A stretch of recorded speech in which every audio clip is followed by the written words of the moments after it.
Bonjour à tous et bienvenue dans le podcast de Productivio, le podcast qui vous donne des astuces, des trucs et des pistes de réflexion pour vous permettre d'être plus organisé, pour trouver votre essentiel, pour le réaliser avec efficacité et ainsi créer votre vie avec intention. Aujourd'hui, dans cet épisode numéro 73, nous allons parler du divorce. J'ai reçu récemment une demande d'une abonnée du blog, qui est aussi une personne très chère à mon cœur, et qui m'a demandé à quand un article intitulé « Divorcé, zen et organisé ». Il est vrai qu'alors que je suis moi-même divorcée, et je suis même divorcée depuis plus longtemps que j'ai été mariée, on pourrait se dire que j'ai des tas d'idées sur l'organisation des mamans divorcées. Alors, désolée pour les papas qui lisent ce blog ou bien qui écoutent le podcast, je ne vais parler que de mon expérience de maman, mais je suis certaine que beaucoup des idées décrites dans ce podcast seront aussi valables pour les papas divorcés. Dans mon expérience, je dirais que l'organisation de la vie de famille, que l'on soit seul ou en couple, n'est pas très différente en soi. C'est plutôt le contexte, l'état d'esprit et aussi le nombre d'intervenants qui va changer. On risque ainsi de trouver ou d'avoir ou de subir une augmentation de la fameuse charge mentale. Vous avez tous entendu parler récemment de cette charge mentale, ce poids que portent essentiellement les mères de famille dans la gestion du quotidien de la famille. Cela reste vrai que l'on soit seul ou accompagné visiblement. Cette charge va s'accroître plus ou moins en fonction de la part que prenait votre conjoint ou pas. L'importance de vider son esprit par un brain dump, par l'établissement de listes, par la mise en place de routines simples qui vont vous aider à diminuer le nombre de décisions à prendre est primordiale pour alléger cette charge mentale autant que faire se peut. La première chose que je vous recommande, et j'en parle dans beaucoup de podcasts et c'est valable dans toutes les circonstances, c'est de différencier vraiment dans votre vie l'essentiel de l'accessoire. Plus que jamais, identifier les priorités va être un exercice capital pour cause de moins de possibilités de partage de tâches. C'est souvent le tour de maman, et donc va falloir que vous vous économisiez. Avec un grand tri dans vos activités pour ne sortir vraiment que ce qui est absolument nécessaire, sinon vous n'allez pas tenir le coup bien longtemps. Outre le tri de ces activités pour ne vous focaliser vraiment que sur cet essentiel, vous allez pouvoir aussi essayer de mettre en place des techniques que j'appelle du 2 en 1. C'est-à-dire de faire 2 activités en même temps, ça n'est pas du multitasking. Un exemple, conserver une activité physique, aller courir en demandant à vos enfants de vous suivre à vélo. Comme ça, vous faites un peu d'exercice et en même temps, vous passez du temps avec vos enfants. Proposer à des amis de vous retrouver au cinéma pour faire un combo ciné en famille, voire des amis. Il va falloir être imaginatif, mais vous allez voir, ça va le faire. Une chose qui ne sera jamais à retirer de votre liste d'essentiels et qui va toujours rester une priorité, c'est prendre soin de vous. On le dit souvent, et si vous prenez l'avion, on le dit toujours à la maman qui accompagne son enfant. En cas de dépressurisation de la cabine, vous mettrez le masque à oxygène en premier sur vous. Sinon, vous ne pourrez pas aider votre enfant. Eh bien, ça reste vrai dans la vie de tous les jours. Si vous ne prenez pas soin de vous, de votre corps, de votre mental, de votre physique, vous n'allez pas pouvoir assumer les tâches. Et ça, c'est d'autant plus vrai que vous êtes la seule avec vos enfants. D'autant plus que, suite à la baisse probable et potentielle de vos revenus, vous n'aurez peut-être plus beaucoup de temps ou de moyens financiers pour vos habitudes précédentes, comme, je ne sais pas, un massage que vous preniez de façon régulière, un spa entre copines. Mais rien ne vous empêche de mettre en place d'autres petits rituels peut-être moins coûteux. Un bon bain avec des bougies parfumées, un automassage, un brossage à sec, une pose de vernis, des activités peu coûteuses mais qui font du bien au moral. Un minimum d'activité physique est vraiment à maintenir pour que vous puissiez continuer à être en forme, pour que vous continuiez à recevoir ces fameuses hormones de bonne humeur, les endorphines, et ainsi éviter la déprime. Tout cela, on en a forcément besoin quand on est en plein divorce ou qu'on vient de divorcer, parce qu'on a plein de craintes en plus, on a peur de ce que vivent les enfants. C'est une période de grande perturbation émotionnelle. Personnellement, j'ai toujours essayé de préserver mes enfants en leur évitant d'assister par exemple à des discussions animées. On peut pas toujours, ça marche pas toujours, hein. Les séparations, ça se passe pas toujours très très bien, même rarement bien. Si en plus vous avez un conjoint qui en profite pour s'éloigner géographiquement, qui refuse une garde alternée, ça peut être un drame de plus pour les enfants qui pourraient se sentir un peu plus rejetés. Et bien évidemment, la maman aimerait que ça se passe pour le mieux. Mais on n'est pas dans la tête de nos enfants et le divorce est toujours un moment difficile pour eux. On va peut-être avoir à faire face à des périodes de régression chez les tout-petits qui vont se remettre à faire pipi ou caca dans la culotte, faire pipi au lit, etc. Chez les plus grands adolescents, ça peut être des problèmes scolaires, des sautes d'humeur qui vont être accentués, un décrochage complet en cours. Voilà, donc c'est vraiment un contexte qui va devenir difficile, qui va être différent et difficile souvent. Et ce contexte va devoir être pris en compte dans votre organisation. Si vous aviez avant votre séparation une organisation qui était millimétrée et presque rigide, il se peut que pendant quelques temps, vous deviez être un petit peu moins regardante sur les détails. Je ne suis pas psychologue, mais cependant, je vous conseille de maintenir au maximum tout ce qui était des habitudes communes, les routines et les systèmes. Surtout si ça impliquait vos enfants. Ces routines vont rester des repères pour vos enfants et les maintenir en place leur fait aussi comprendre que toute leur vie ne vole pas en éclats. Et il y a, même s'il y a autour d'eux beaucoup de choses qui bougent. Donc on va maintenir ces routines, ces habitudes, peut-être être un tout petit peu moins regardante sur certains petits détails ou certains petits accidents, pour accompagner aussi les enfants dans ce contexte difficile. On a aussi peur de ce qui pourrait arriver aux enfants. Moi, lorsque j'ai divorcé, mes enfants étaient très très jeunes, mon employeur a accepté de me donner un autre poste un petit peu moins prenant, mais qui impliquait des déplacements un peu plus fréquents. Je n'avais pas de famille à proximité, je vivais donc avec un pool de babysitters qui me permettait de partir soit très tôt, soit de rentrer très tard quand c'était nécessaire. Et à chaque fois que je voyageais, j'avais cette peur viscérale de qu'est-ce qui va arriver à mes enfants si je meurs en voyage. Alors statistiquement, je n'avais aucune raison d'avoir plus de désagréments en voyage qu'en allant à mon bureau à 20 km, mais j'avais toujours cette hantise. J'ai réussi à la raisonner au fil des années, probablement du fait que mes enfants m'ont gagné en autonomie avec les années. Mais par contre, ça m'a forcé à mettre en place des systèmes de rangement des papiers, par exemple, de transmission d'informations aux babysitters assez élaborés. Justement pour qu'elles puissent savoir quoi faire en cas d'accident ou d'incident, que ce soit quelque chose qui arrive à mes enfants ou quelque chose qui m'arrive à moi. J'avais par exemple créé une grande feuille A3 que je mettais sur le frigo qui représentait les activités de chacun des enfants, afin que la babysitter qui était là le matin ou le soir, voire la nuit, sache si elle devait préparer des affaires de sport, les emmener au judo, prendre le goûter, etc. Elle avait aussi mes coordonnées de l'hôtel si j'étais en déplacement, un numéro de téléphone pour me joindre, etc. Dans cette période qui suit donc le divorce, il va falloir aussi apprendre à rechercher de l'aide. Une fois seul avec vos enfants, il va falloir que vous comptiez parfois un peu plus sur les autres pour vous aider et maintenir le cap, pour des gardes, des activités, des sorties, des petits travaux. Malheureusement, dans le même temps, vous allez rencontrer une disparition importante du nombre de vos amis qui ne voudront pas prendre parti pour l'un ou l'autre membre de votre ancien couple et qui du coup vont prendre des distances. En plus, sachez mesdames que les personnes en couple ne conservent que très rarement des personnes célibataires dans leur entourage. C'est comme ça, c'est pas très simple à vivre. D'un autre côté, dites-vous qu'être la seule célibataire à un dîner de couple, c'est juste l'enfer, surtout si la situation tend à durer. Si vous en avez les moyens, essayez de sous-traiter ce qui peut l'être pour vous libérer un petit peu de temps, un peu de ménage, du jardinage si vous avez une maison, une garde d'enfants, de l'entretien, ou bien demandez à votre babysitter si elle accepte de faire un peu de repassage, par exemple pendant que les enfants dorment, moyennant un petit surplus de son salaire.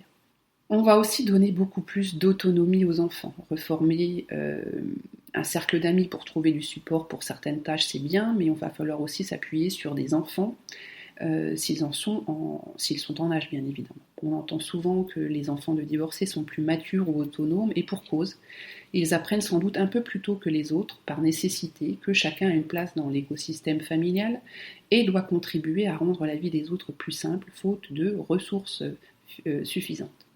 Apprendre l'autonomie aux enfants pour qu'ils puissent accomplir certaines tâches seuls, se prendre en charge sans solliciter la maman tout le temps. Par exemple, veiller quelques heures sur le petit frère pour que maman puisse aller marcher ou courir quelques minutes, récupérer le reste de la fratrie à l'école, des petits gestes qui comptent beaucoup pour la maman divorcée. Et en fonction de l'âge, vous allez pouvoir ajouter des tâches supplémentaires, comme sortir la poubelle, vider le lave-vaisselle, etc.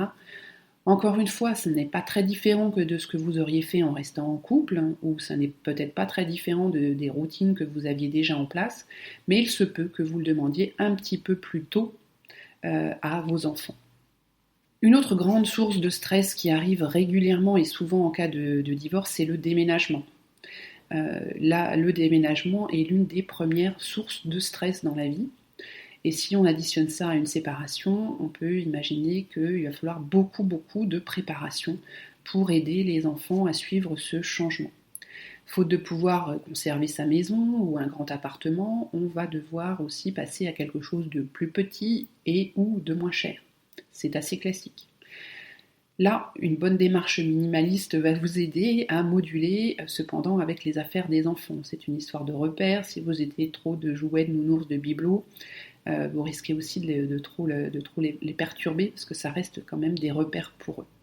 Concentrez-vous plutôt donc sur vos affaires et si vous n'avez pas le courage de jeter trop, pensez à louer un box pour stocker tout ce que vous ne pourrez pas mettre, tout ce qui n'est pas absolument nécessaire, tout ce que vous ne pourrez pas garder dans ce nouvel appartement parce que devoir vivre dans plus petit, ok, mais si en plus vous vivez dans un plus petit totalement surencombré, ça ne va pas aider au moral.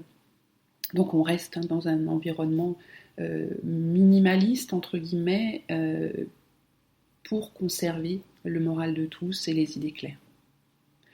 L'accompagnement des enfants est donc très important. Moi, quand j'ai dû déménager quelques mois après ma séparation pour me rapprocher de mon nouveau job, j'ai intégré, autant que faire se peut, les enfants dans cette recherche d'appartement. J'ai dû pendant plusieurs mois accepter de faire de longs parcours en voiture pour me rendre à mon nouveau lieu de travail. Je l'ai fait pendant 6 mois pour attendre la fin de l'année scolaire et ainsi limiter le choc aux enfants. Donc c'est moi qui ai fait ce choix. Mais ensuite il fallait vite que je trouve un appartement parce que j'avais pratiquement 2h30 de route le matin et le soir et ça devenait compliqué.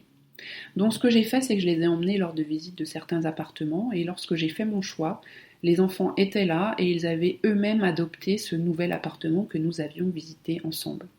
On avait vu l'environnement qui était très sympathique, avec l'école qui était à 200 mètres, un petit centre commercial à proximité, un McDo, alors ils étaient petits, c'était magnifique, un McDo juste à côté, la piscine juste à côté de la résidence, bref, l'acceptation a été tout de suite très simple pour eux. J'ai déménagé pendant qu'ils étaient en vacances chez leurs grands-parents, installé leur chambre à l'identique de la précédente, les meubles, etc. Et donc là, la transition s'est faite plus en douceur que si ça avait été en plein milieu de l'année scolaire, avec des difficultés en plus avec l'école. Encore une fois, ne pas négliger vraiment l'impact de ce déménagement parce que c'est vraiment un grand stress pour tout le monde. Autre point à surveiller, c'est le portefeuille. Conséquence quasi inéluctable, la baisse de revenus, à ne pas prendre à la légère. Parce que d'une part, il va falloir réguler vos habitudes de consommation. Si vous aviez 2 salaires, par exemple, d'un seul coup, vous allez vous retrouver avec cette baisse de salaire. Mais par contre, vous allez avoir certains automatismes qui vont faire que vous avez toujours un peu tendance à acheter la même chose ou avec des produits peut-être un peu plus chers que maintenant votre portefeuille ne vous le permet. Là encore, une petite cure de minimalisme et ainsi qu'un stage chez Marina, la pro du budget, pour reprendre vos finances en main peut s'avérer nécessaire. D'autant plus si ce n'était pas vous qui gériez les finances avant votre divorce. Ne sous-estimez pas cet aspect, d'autant plus que nous autres femmes, nous avons une petite tendance à soigner nos peines de cœur et nos misères à coups de shopping. Donc soyez prudentes, la situation n'est déjà pas simple, il ne faudrait pas qu'elle devienne désespérée. Autre point à ne pas négliger, la maintenance de votre appartement. Si vous restez dans votre appartement, dans votre maison, ou si vous achetez un nouvel appartement, vous n'aurez plus forcément monsieur qui fait les petits travaux avec. Et là, attention, parce que la tentation peut être forte pour faire des économies, de mettre de côté tout ce qui est maintenance de votre bien immobilier, qui va alors se dégrader de plus en plus, et au final, la note risque d'être salée. Oublier ou ne pas vouloir investir dans la maintenance annuelle de votre chaudière, c'est prendre le risque aussi de l'avoir tombée en panne en plein hiver, de devoir la faire réparer, et là, ça va être pénible et cher. Devoir assumer de grosses réparations sur la voiture parce qu'on n'a pas pris le temps de faire des révisions intermédiaires, ça coûte très cher aussi. Alors renseignez-vous dans votre entourage, sur internet, récupérez les factures de maintenance des années précédentes, ne ratez surtout pas les échéances et soyez prudente parce que malheureusement certains artisans malveillants semblent avoir une grille de tarifs spéciale femmes seules. Autre point, le bonheur sur internet. Alors ne vous méprenez pas, je ne vais pas vous recommander un site de rencontres. Je peux vous dire, pour les avoir quasiment tous testés pendant un certain nombre d'années, trop d'années, non, vraiment, je ne vais absolument pas vous recommander de rechercher l'amour sur internet. Je vais plutôt vous parler des services en ligne. Je l'ai déjà beaucoup évoqué dans les podcasts et sur le blog, les services bancaires, la poste, l'administration, la sécu, la CAF, etc. et aussi et surtout les courses. Pour gagner du temps, il va falloir que vous vous mettiez à utiliser ces services qui vont vraiment vous faire gagner du temps. Si on reprend les courses, alors certes, il va y avoir souvent des frais de livraison, mais le temps économisé sur vos week-ends le vaut bien. En plus, vous allez créer des listes de produits récurrents et en 3 clics, vous allez pouvoir exactement recommander la même chose. Les plages de livraison sont généralement hyper larges, entre 7h et 23h en ville. C'est donc un vrai bonheur pour la maman qui est seule. Un autre service que j'utilise depuis fin 2016, c'est Amazon Pantry. Alors, je suis une grande consommatrice d'Amazon pour des produits, livres, hi-fi, fournitures, etc. Et j'ai découvert Amazon Pantry il y a quelques mois maintenant, et oh joie! Alors le principe, vous définissez une liste de produits ménagers que vous utilisez le plus souvent. On a des produits, des marques fétiches, on en change assez rarement. Et on va estimer la consommation de chaque produit. Ensuite, on se range sur Amazon Pantry, on recherche ces produits. On les met dans une liste de livraison récurrente en choisissant la fréquence mensuelle tous les 2, 3, 4, 5 ou 6 mois en fonction des conditionnements vendus. Ils font souvent des lots. Personnellement, au niveau des tarifs, je n'ai pas vu d'augmentation, même plutôt une grosse baisse pour certains produits. J'utilisais certains produits ménagers français pour faire mon ménage que je payais passablement cher chez Leclerc, et en les achetant sur Amazon Pantry par 2 ou 3, j'ai dû payer moitié moins cher, entre autres. Bref, en fin de mois, vous recevez votre liste prévue pour la prochaine livraison. Si vous avez encore suffisamment de stock pour certains produits, vous pouvez les décaler au mois suivant. Et inversement, si vous allez bientôt être à court d'un produit, vous pouvez avancer la livraison qui était prévue plus tard dans l'année. Vous pouvez aussi rajouter des produits en cours de route. Voilà. Ensuite, vers le 30 du mois, vous recevez vos produits. En général, en plus, moi, je sais que j'ai pris beaucoup les produits ménagers, donc c'est lourd, c'est encombrant quand on fait ses courses, comme ça c'est bien pratique de les recevoir chez soi. Ils ont aussi une grosse gamme de produits pour les bébés, donc je ne vais pas m'étendre sur ce sujet puisque vous comprendrez très bien que si vous me connaissez un peu, je n'ai pas fait de pratiques récentes sur les produits de bébés. Mais en tout cas, ils ont beaucoup de choses pour les bébés, des couches, les lotions, les lingettes, etc. Moi, je trouve que c'est extrêmement pratique. Et du coup, pour les courses du week-end, il ne reste plus que vraiment les produits frais que soit vous pouvez vous faire livrer aussi. Il y a de plus en plus de services de livraison à domicile, des légumes, de la viande, etc. Donc moi, c'est ça que j'appelle le bonheur sur Internet, et pas Marcel, 60 ans, du bide et des poils, à la recherche d'une nounou jeune pour prendre soin de lui quand il recommencera à faire pipi partout, et qui en plus vous colle une photo sur le site internet avec 25 ans de moins. Oh, je suis vilaine, je sais. Autre sujet, l'automatisation. Donc vider sa tête pour se concentrer sur ce qui est important passe aussi par automatiser beaucoup de choses qui le méritent, comme les prélèvements automatiques pour les assurances, l'EDF, le téléphone, l'eau, le gaz, les impôts, qui sont très très précieux, vous n'avez plus à y penser, ça se fait tout seul, donc c'est autant de petites choses en moins sur votre to-do. Et puis ça vous évitera aussi de vous retrouver en plein hiver sans électricité. Idem, l'automatisation pour la mise en place d'un fonds de secours. Un virement même de 50 € en début de mois vers un compte d'économie, un compte d'épargne, fait des miracles sur le long terme. À ne surtout pas négliger, les petits ruisseaux font de grandes rivières. N'oubliez pas que dans quelques années, en fonction de l'âge de vos enfants, vous aurez certainement des études à financer et rien ne dit que vous ne serez pas la seule à en supporter la charge. Et je vous parle en connaissance de cause. J'ai eu l'immense bonheur hier de participer à la cérémonie de remise de diplôme d'Epitech, qui est donc l'école que mon fils aîné a suivi pendant 5 ans. C'est loin d'être gratuit, je peux vous l'assurer, et heureusement que j'avais économisé pendant un certain nombre d'années, depuis qu'ils étaient tout petits, pour pouvoir faire face à une grande partie des dépenses de ses études. Mais voilà, hier c'est avec beaucoup de fierté que je me suis dit que bon, il avait réussi son diplôme, mais j'avais réussi, moi étant seule, malgré tout, à financer une grande partie de ses études. Et ça, voilà, j'étais très fière d'avoir réussi à le faire, même si, je vous le garantis, ça m'a demandé beaucoup de sacrifices, mais ça en vaut la peine et c'est mon rôle de maman. Autre outil super important, et on ne le répétera jamais assez, l'agenda est votre meilleur ami. Vous devez tout y noter, que ce soit sur un agenda papier ou un agenda digital, mais comme en même temps vous devez aider vos enfants à être plus autonomes et potentiellement aussi à donner des informations, vous devez aussi donner des informations à votre babysitter ou à votre nounou, je vous suggère un grand calendrier mural où seront reportées toutes les activités des membres de la famille indispensables.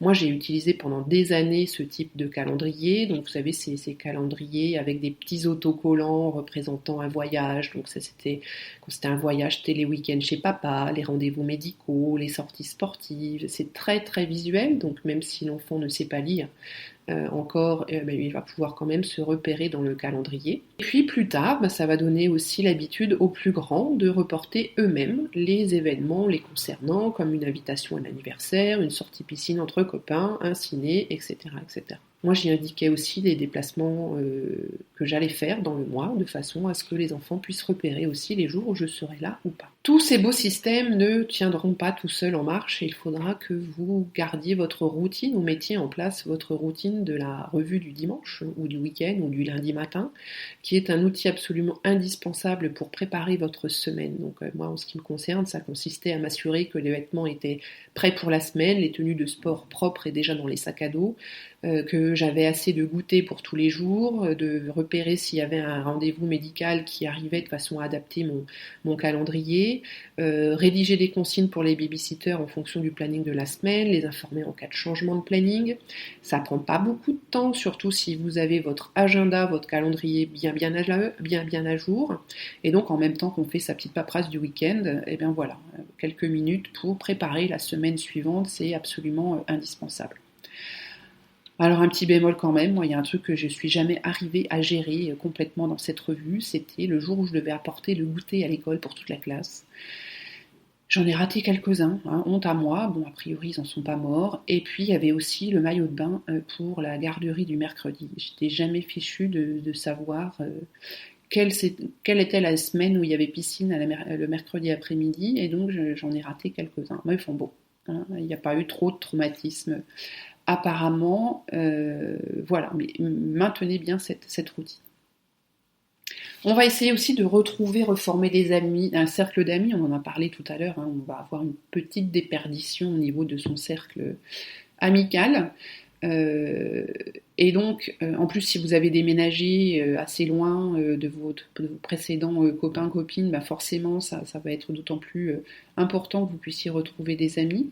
Donc, quelques idées à creuser, les clubs de sport familiaux, comme la piscine, le judo. Alors, on oublie les clubs de sport faits pour célibataires, remplis de mal en rut. Bon, après, ça dépend de ce que vous recherchez, c'est sûr. Mais c'est clairement pas là que vous allez vous faire des amis, ou alors ça dépend le type d'amis que vous recherchez. Et puis on va peut-être se focaliser sur d'autres associations ou groupes associatifs du type de OVS, on va sortir, qui vous permettront de faire des activités avec d'autres personnes qui sont dans votre situation, avec vos enfants. Une partie de laser game est toujours plus sympa avec 30 autres parents enfants que vous 3 ou 4. Personnellement, j'ai découvert OVS assez tardivement par rapport à mon début de divorce, mais ça m'a réellement aidé à faire beaucoup plus d'activités avec mes enfants, des activités que je n'aurais pas forcément osé faire seule ou même qui étaient très difficiles à réaliser dans un tout petit groupe de 3 personnes. Et puis en même temps, moi, ça m'a permis de nouer de nouvelles amitiés que je conserve des années plus tard. Enfin, relâcher la pression de la super maman. Je l'ai déjà dit dans un précédent podcast, aucun enfant ne meurt s'il manque un bouton à sa chemise. Du moment que tout est propre, tout va bien. Un peu de poussière par-ci par-là, ben voilà, c'est pas mortel, ça va bien se passer, les enfants ne vont pas s'en souvenir, ça ne va pas les traumatiser. Petite astuce entretien domestique, pensez à investir dans un sèche-linge. Moi personnellement, ça m'a vraiment sauvé la vie, entre guillemets. Parce que quand les enfants sont petits, je ne vous apprends rien, les lessives ça revient souvent, et quand on a un petit appartement en plus, du coup on a plutôt l'impression de se retrouver dans un pays très au sud avec le linge qui sèche partout. Donc là, vous mettez tout ça dans votre sèche-linge et dès que le cycle est fini, 90% des vêtements n'ont pas besoin de repassage. Vous les sortez, vous les secouez bien, vous les pliez à la main en lissant les petits plis comme ça et hop, dans l'armoire. C'est vraiment des précieuses heures de repassage qui disparaissent. Donc on va investir dans un bon appareil même si c'est plus cher, mais qui durera d'une part de nombreuses années et qui aura aussi suffisamment de programmes pour vous permettre d'y sécher quasiment tout sans détérioration de vos vêtements. Et je vous assure que c'est un investissement utile. De même, une soirée pizza livrée à la maison vous permettra de vous relaxer un peu. Et encore une fois, ça ne va pas anéantir les bonnes habitudes alimentaires de vos enfants. Alors relax, ça va bien se passer. Tout est temporaire, y compris les difficiles moments qui entourent un divorce. Ce n'est qu'un épisode de votre vie, il y en aura plein d'autres. Et je vais terminer par quelques petits conseils pour ceux qui sont toujours en couple, et je souhaite qu'il le reste le plus longtemps possible et que dans la mesure du possible, ils fassent tout pour le rester. Mais voilà, si vous avez des copines divorcées, je vous fais une petite liste de cadeaux à leur faire. Invitez-les pour le week-end et apportez-leur le petit déjeuner au lit. Offrez-leur un massage, une mise en beauté, un coaching rangement, une retraite yoga ou méditation, un week-end tout inclus avec ou sans les enfants, une invitation pour un brunch du dimanche, des heures de babysitting, bref, offrez-leur des expériences qui vont les soulager, les soutenir, les faire se sentir belles, les détendre plutôt que des objets. Et ce sera mon mot de la fin. Donc c'est fini pour aujourd'hui. Vous retrouverez les notes de ce podcast sur le blog productiveyou.com dans la catégorie podcast. Partagez ce podcast, mettez une note sur iTunes et une revue afin de faire connaître ce podcast. Rejoignez-nous aussi sur Facebook, sur Twitter, sur Google+, Instagram ou Pinterest. Productiveyou est aussi sur la plateforme Tipeee, donc si vous souhaitez m'encourager, n'hésitez pas à le faire. À partir d'1 € par mois ou pour le prix d'un petit café, c'est tout à fait possible de me soutenir dans cette aventure de blog et de podcast. Et par ailleurs, si vous souhaitez rejoindre un groupe de personnes qui, comme vous, souhaitent avancer dans leur vie, qui souhaitent recevoir conseils et encouragements, allez consulter la page Avançons ensemble sur le blog et inscrivez-vous au groupe Mastermind qui débute en septembre. Le Mastermind est un groupe payant avec un maximum de 5 personnes qui partagent le même désir de créer une vie intentionnelle et qui ont compris qu'ensemble, on va plus loin. Alors rejoignez-nous, remplissez le questionnaire qui se trouve sur la page Avançons ensemble et je vous contacterai avec tous les détails. Je vous embrasse, vous souhaite une excellente semaine et on se retrouve très vite. Bye bye!